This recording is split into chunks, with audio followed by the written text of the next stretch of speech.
오늘 하나님의 말씀은 마태복음 11장 28절 29절 말씀 함께 합독하시겠습니다. 수고하고 무거운 짐 진 자들아 다 내게로 오라. 내가 너희를 쉬게 하리라. 나는 마음이 온유하고 겸손하니 나의 멍에를 메고 내게 배우라.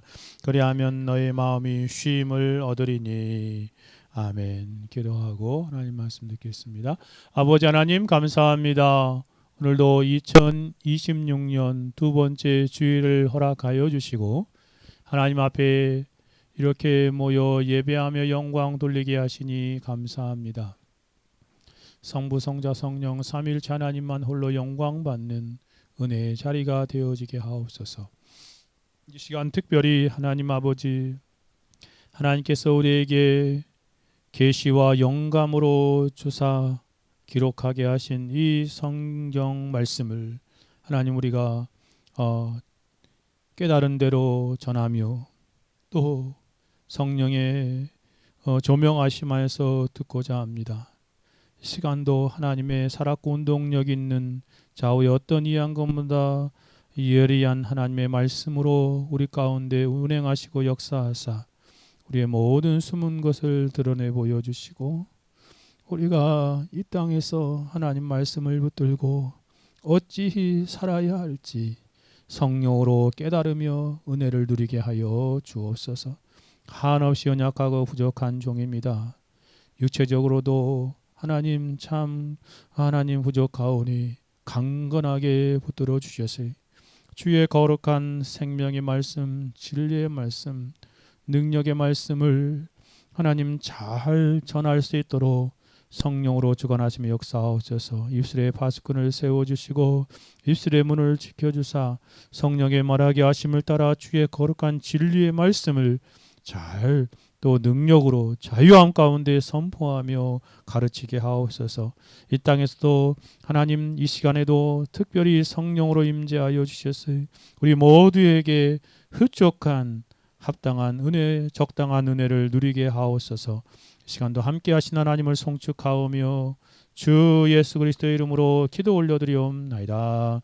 아멘.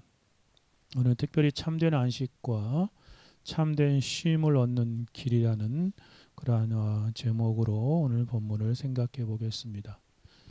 교린수를 보면 예수 그리스도께서는 삶의 무거운 짐으로 수고하고 지친 모든 사람들을 자신에게 초청하시고 그분이 참된 안식의 근원이 되어주사 그것을 누리게 하신다는 그런 내용입니다. 성도는 예수님의 초청의 음성을 듣고 순종하여 그 예수님께로 가서 예수님이 주시는 참된 쉼과 마음의 안식을 누리는 삶을 사는 사람임을 같이 생각해 보겠습니다.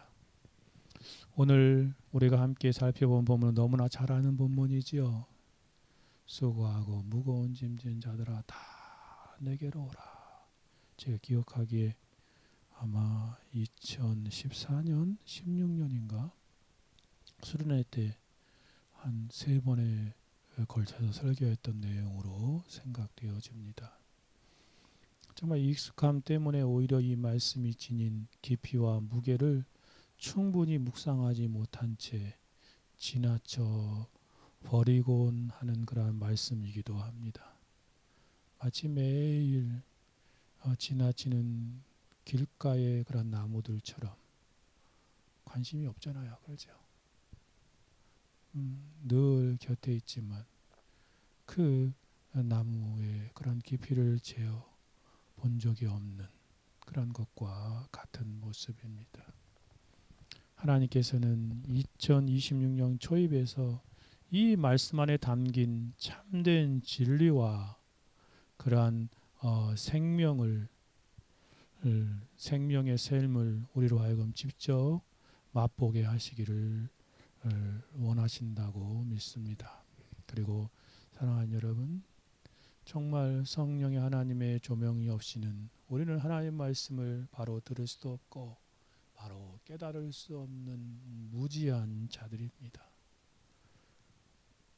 고린도서 2장 14절에 말씀하신 것처럼 육에 속한 사람 하나님의 성령의 일을 받지 아니하나니 이는 그것들이 그에게 어리석게 보임이며 여전히 육체적인 생각과 마음 가운데로 성경을 읽으면 어리석게 보여요. 세상 사람들처럼. 그렇죠.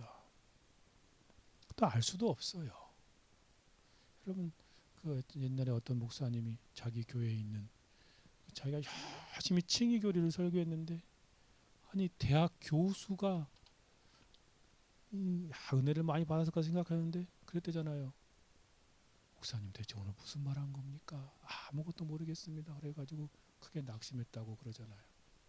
낙심하고 있는데 이제 그 초등학교도 안 나온 할머니가 나오면서 목사님 손을 꽉 붙더니 목사님 제가 이제까지 들었던 설교에서 큰 은혜를 드렸습니다. 그랬대요. 그래서 이 목사님이 그때 깊이 깨달았다고 그렇게 말씀하시더라고요. 하나님 말씀은 정말 성령의 역사가 아니면 이해할 수 없어요. 성경을 읽으면서 어리석게 보이거든요. 얼마나 어리석은 사람들이 진짜 자기 어리석음은 모르고 자기의 무지함은 모르면서 그런 사람이 얼마나 많습니까? 주께서 우리의 마음의 눈을 여실 때 비로소 우리는 하나님의 말씀의 빛을 선명하게 보게 되는 것입니다. 그 빛 가운데에서 참된 진리와 은혜를 깨닫고 그 진리와 은혜로 주시는 쉼과 안식을 우리 가운데 분명하게 발견하고 누리게 되어지는 것입니다. 사랑하는 성도 여러분, 여러분 지금 인생의 여정을 걸어가고 있지 않습니까? 근데 이 여정 가운데 정말 참된 쉼과 참된 안식과 참된 평안을 발견하셨습니까? 이 분주하고 바쁜 시대 가운데 막 인생이 휘몰아치잖아요. 참된 안식과 쉼과 평안을 누리고 있습니까? 폭풍과 몰아치는 바다 한가운데 닷을 내릴 만한 안전한 항구를 찾은 적이 정말 있습니까? 저마다 삶의 모양은 다르지만 파란만장한 인생길을 살아가고 있습니다. 올해도 그럴 것입니다. 이제는 쉬어도 되겠다 말할 수 있는 순간을 여러분이 정말 경험해 본 적이 있습니까? 많은 사람들이 쉼과 안식과 행복, 평안을 열심히 꿈꾸며 살아갑니다. 그러나 현실의 삶은 그 꿈과는 정반대 방향으로 흘러가는 것을 우리는 보게 됩니다. 쉼을 찾기 위해 더 바쁘게 달리고 안식을 얻기 위해 더 무거운 짐을 지고 살아가는 것이 인생의 현주소이지요. 사람들은 참된 쉼과 안식을 발견하지 못하고 살아가고 있다고 해도 과언이 아닙니다. 정말 그렇지 않습니까? 세상에 있는 것들이 자신에게 안식과 쉼과 평안을 줄 것이라고 생각합니다. 그러나 그것은 광야에서 신기류와 같은 거예요. 그렇죠? 오아시스인 줄 착각하지만 아무것도 없는 허황. 왜냐하면 그때는 몰라요. 지나고 나서 그걸 알 수 있어요. 거짓된 안식, 거짓된 평안에 머물며 그것이 전부인 줄 오해하며 살아가온 인생들이 부지기수입니다. 이러한 우리를 향하여 예수님께서 오늘 본문에 분명한 음성을 들려주고 있습니다. 다시 한번 28절 읽어볼까요? 같이 읽어보자. 시작. 수고하고 무거운 짐진 자들아 다 내게로 오라 내가 너희를 쉬게 하리라. 예수님 우리를 부르시는 거죠. 이 초청은 단순한 위로의 말이 아닙니다. 광야와 같은 이 세상을 지나는 정말 우리를 향한 주님의 초청의 말씀이죠. 마치 광야를 지나던 이스라엘 백성에게 주신 구름 기둥과 같은 것이고 그 안에서만 살 수 있잖아요. 대낮의 땡볕 가운데에서 사막 가운데 살 수 있는 그런 구름 기둥 안에 거하는 것입니다. 불기둥처럼 정말 그렇게 하나님께서 우리를 초청하는 밤에 급강하는 기온 가운데 얼어 죽을 수 있는 상황 가운데 우리를 보호하시는 것이 바로 주님의 말씀입니다. 방황하는 인생에게 주시는 생명의 방향 제시가 오늘 이 말씀이다 라고 하겠습니다.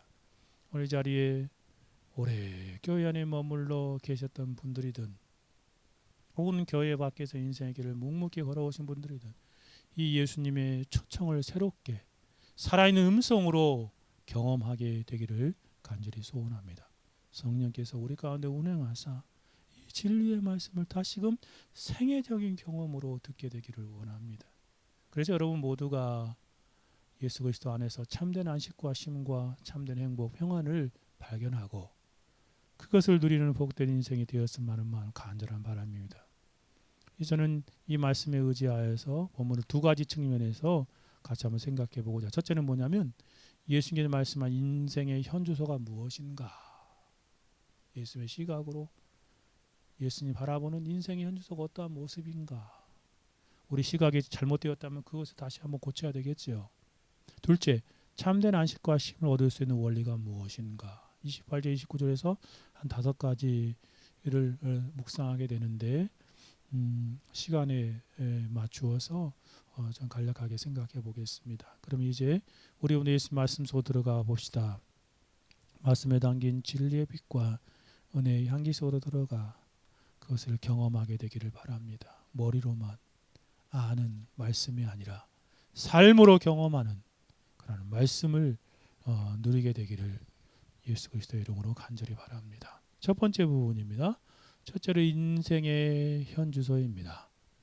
예수님의 눈에 비춰진 이 땅에 사는 모든 인생들의 현주소가 어떠한 것인가 하는 것입니다. 예수께서 말씀하시죠. 28절 뭐라고 말씀하십니까? 인생들 향하여 수고하고 무거운 짐진 자들아 라고 말씀. 이 한마디 말 속에 인생의 현주소에 대한 가장 정확한 진단이 담겨 있지 않습니까? 예수님 인생을 가장 잘 아시는 분이 있습니다. 왜요? 창조주이기 때문에 그렇지요. 창조주로서 인생의 구조, 한계, 연약함, 고단함을 가장 정확히 꿰뚫어 보고 계시는 분이 있습니다. 더 나아가서 예수님은 우리를 만드신 분이뿐만 아니라 친히 사람의 몸을 입고 이 땅에 오셔서 인생의 삶을 실제로 경험적으로 살아보신 분이기 때문에 가장 잘 아시는 분이 있습니다. 그분이 인생들을 향하여 30년 동안 이렇게 이 땅에 살아보니까 인생이 어떠한 모습인지 훤히 어릴 때부터 비춰졌을 것입니다. 히브리서 4장 15절에 우리에게 있는 대상 우리 연약함을 동정하지 아니하는 못하니가 아니요 모든 우리 한결같이 시험을 받는데 이런 죄는 없어요. 그러니까 체하여 침이 아신 연약함을 아시는 분이다라는 것입니다. 예수님이 멀리서 인생을 관찰하여서 말씀하시는 것이 아니라 인생 항법판으로 내려오셔서 그 고단함을 몸소 경험하신 분이십니다. 그러한 예수님께서 인생을 두 가지 모습 요약하여 말씀하시죠. 뭐요? 수고하고 그렇죠. 또 하나는 뭐요? 무거운 짐진 자들아. 이 말씀 인생의 실상이 그대로 담겨 있지 않습니까? 인생은 수고하고 살아가는 존재입니다. 그렇죠. 동시에 수고하는데도 등에는 무거운 짐을 지고 살아가는 인생이라는 것입니다. 참된 안식과 참된 쉼과 참된 행복과 참된 평안이 절실히 필요하지만 정작 그것과는 거리가 먼 삶을 살아가는 인생들이라는 것이죠. 쉬고 싶지만 쉬지 못하고 그렇죠. 행복하고 싶지만 행복을 누리지 못하는 삶. 이것이 예수님의 눈에 비친 인생의 참 모습입니다. 이제 창조 주신 예수님의 시선에 비추어 인생의 현주 좀 더 구체적으로 살펴봅시다. 제 뭐예요? 인생의 현주는 어떠한 삶이라고요? 수고하는 삶이다라는 것입니다. 수고하는 너희 모든 사람들아 예수님 말씀하잖아요. 인생은 수고의 연속이지 않습니까?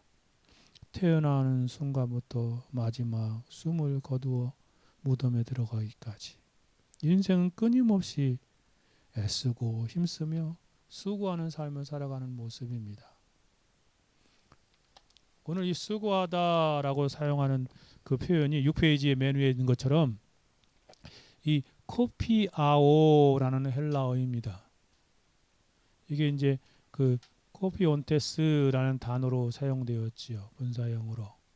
그래서 지치도록 애쓰는 노동으로 인해 쇠약해진 마음과 몸이 탈진한 상태 이것을 말하는 것입니다. 정말 인생이 그렇지 않습니까? 그래서 영어 표현은 아주 생생한 표현을 쓰고 있어요. 이 수고를 어떤 표현을 쓰면 labor, 그렇죠? 중노동, 노동으로 표현하고 있습니다.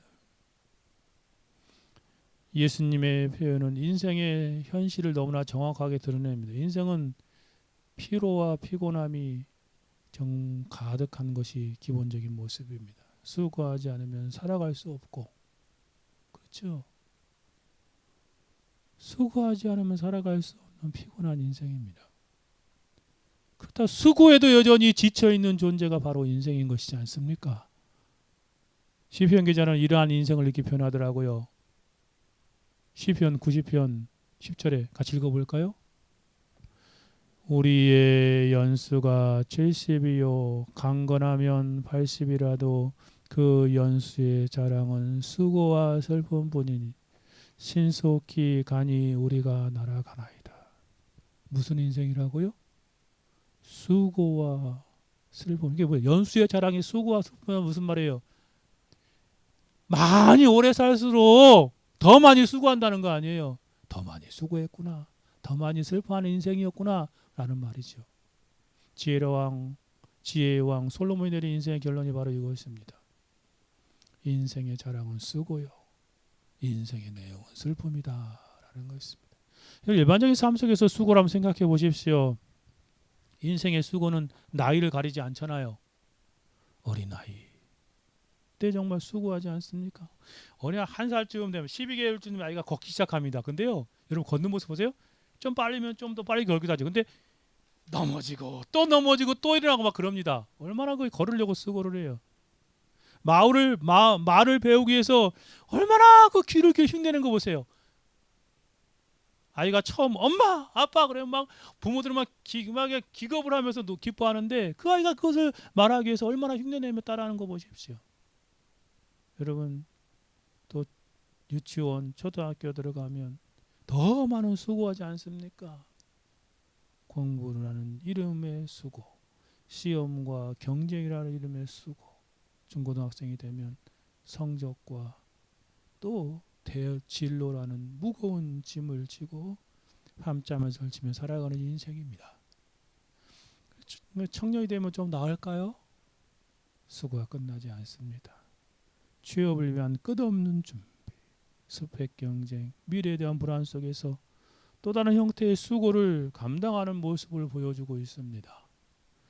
그러다가 이제 좋은 직장에 들어갔다고 해서 직장에 들어가면 끝인가요? 아니요. 더 깊이 수고합니다. 어디 생각하면은 직장에 들어가기 전에 그 학창 시절이 더 편했다고 그렇게 말합니다. 사람들이. 직장에 들어가면 업무의 부담, 인간관계의 긴장, 성과에 대한 압박 속에서 이게 사는 게 맞는가?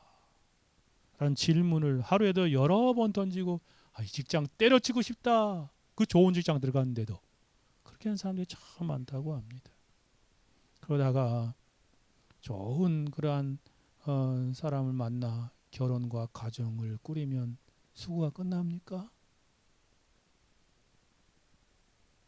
더 가중되는 것을 보게 되지 않습니까? 배우자를 찾기 위한 수고, 가정을 지키기 위한 수고, 특히 자녀를 키우는 부모의 수고는 말로 다 할 수 없는 그러한 희생이 따릅니다. 정말 그래요. 어찌 가시고기에 그런 수컷이 암컷이 낳은 아들을 이렇게 돌. 이 가시고기는 암컷이 이렇게 도는 게 아니라 그 수고로 얼마나 애쓰고 있습니까? 먹지도 않고 그렇게 돌본다고 그러더라고요. 마치 우리가 그 동화책에서 나오는 아낌없이 주는 나무, 실버스타인이 지은 아주 유명한 어른 동화지요. 정말 인생은 수고의 연속이다라고 해도 과언이 아닙니다. 가시고기와 아낌없이 주는 나무 이야기는 자녀를 위한 자신을 내어주는 수고하고 희생하는 부모의 삶을 비추는 걸과 같습니다.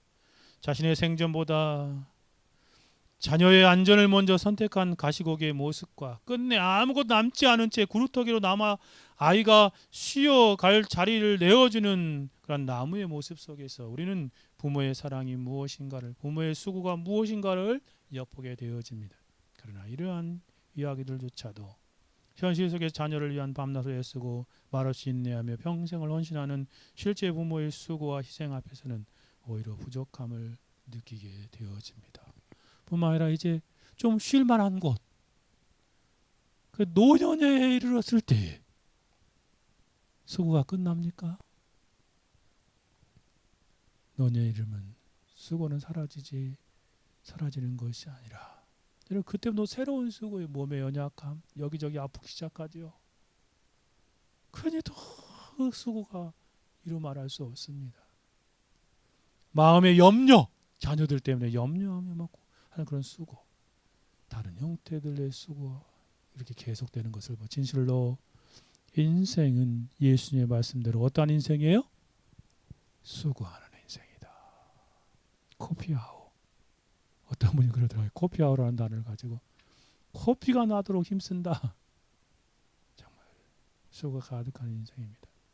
남녀노소 지위 고하를 막론하고 누구 하나 수고로부터 자유로운 사람은 한 사람도 없다 하겠습니다.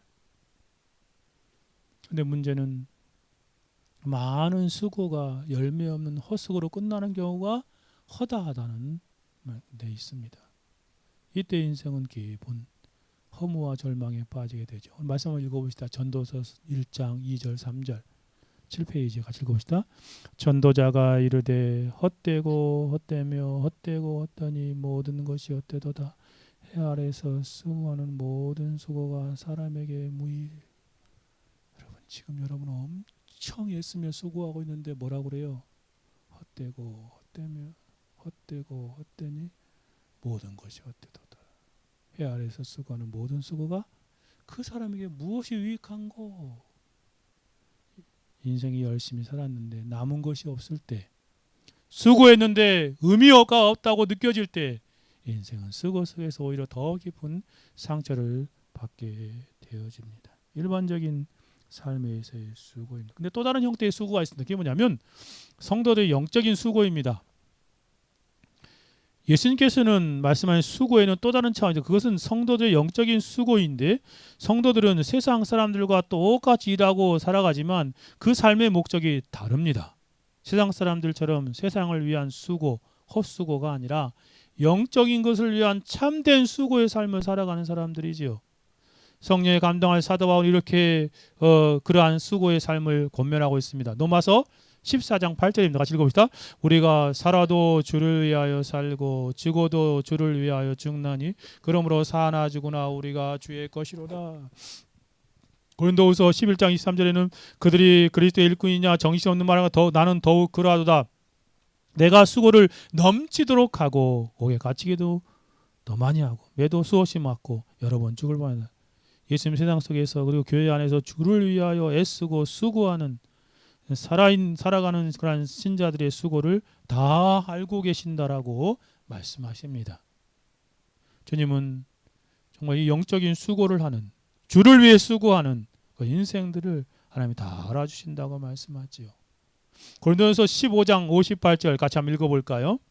그러므로 내 사랑하는 형제들아 견실하며 흔들리지 말며 항상 주의 일에 더욱 힘쓰는 자들이 되라.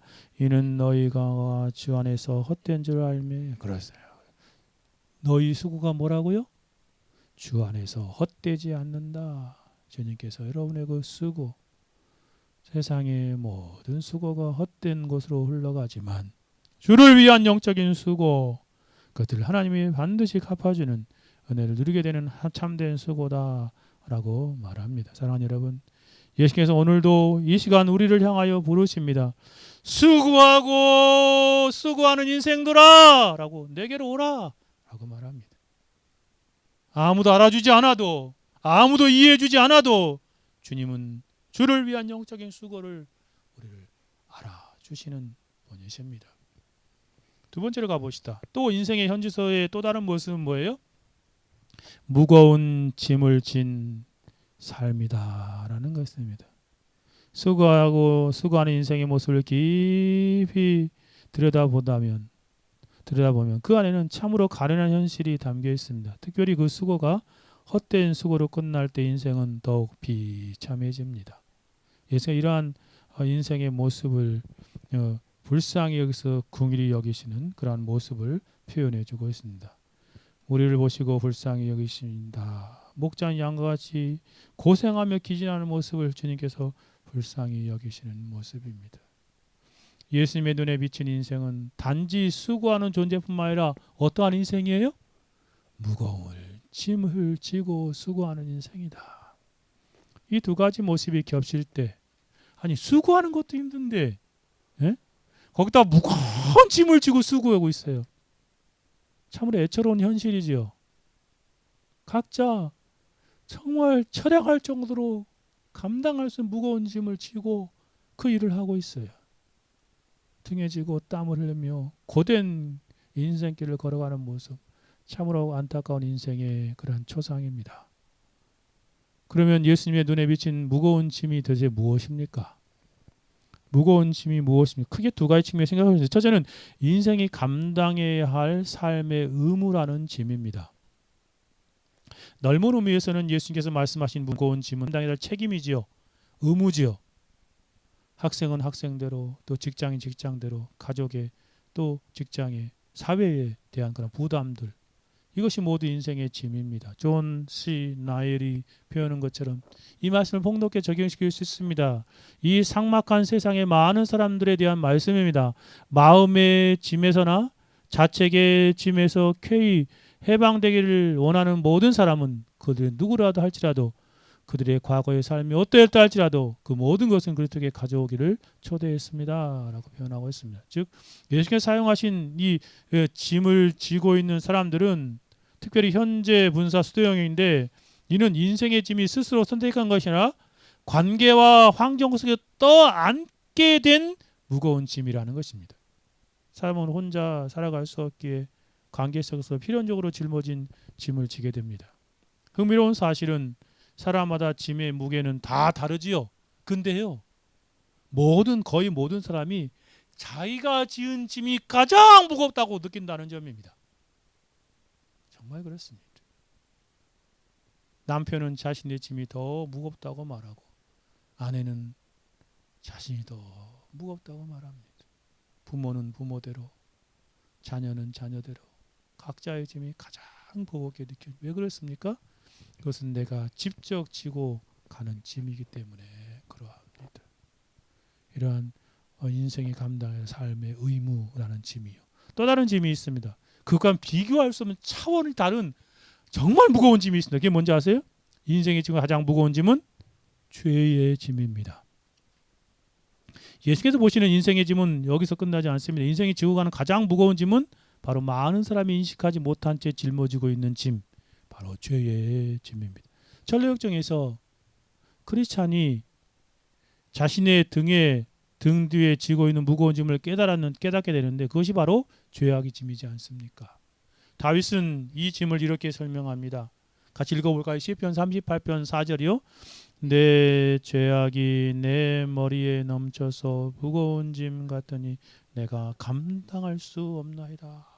다윗이 말한 바, 어떤 설교자는 이렇게 말하더라고요. 첫째, 죄악의 그 머리에 넘칠지어이다. 막 찹찹찹 넘쳤다는 거예요. 둘째는 그 무거운 짐 같아도 나는 도저히 감당할 수 없다 라는 그런 짐입니다. 그의 죄는 너무나 크고 무거워서 지탱할 수 없다라고 말하는 것이죠. 죄악이라는 짐은 아무리 힘센 사람이라도 감당치 못할 그런 짐이다. 비록 힘센 장사였던 삼손은 가사의 성문을 가볍게 엉겼지만 거대한 짐이 무너지자 그 아래에 깔려 죽었듯이 그렇게 무거운 짐이라는 것이, 사랑하는 여러분, 인생은 모두 죄의 무거운 짐에 짓눌려 살아가고 있습니다. 그 짐 아래서 신음하고 고통하면서 정작 무엇이 자신을 짓누르고 있는지도 알지 못한 채 살아가지요. 그래서 사람들은 더 열심히 살면 쉼을 얻을 수 있을 것 착각하지만 오히려 그 짐은 더 무거워질 뿐입니다. 인생의 참된 안식과 쉼을 누리는 길은 먼저 자신이 짊어지고 있는 무거운 죄악의 짐이라는 것을 속히 깨달아야 합니다. 내가 지금 죄악의 무거운 짐을 지고 있다는 사실을, 영적인 현실을 깨달아야 하는 것이죠. 자신이 수고하고 무거운 짐 진 자라는 사실을 깨닫는 사람은 참된 안식을 구하고 찾게 되어 그것을 얻게 되기 때문에 그렇습니다. 메텔리가 이렇게 설명하더라고요. 무거운 짐인 죄를 깨닫고 그 아래서 신음하는 사람들은 또한 그들만이 그리스도 안에서 쉬도록 초청함을 받은 사람들입니다. 정말 그렇습니다. 사랑하는 여러분, 2026년이라는 새로운 해 초입에 서 있는 지금, 우리는 예수님의 눈에 비추어진 인생의 참모습을 다시 깊이 묵상하지 않을 수 없습니다. 진실로 여러분 자기 모습은 어떠합니까? 여러분의 인생 또한 예수님 말씀처럼 수고하는 인생이지 않습니까? 무거운 짐을 지고 허덕이는 삶을 살고 있다고 말할 수 있지 않습니까? 이제까지 걸어온 인생길을 정직하게 돌아보십시오.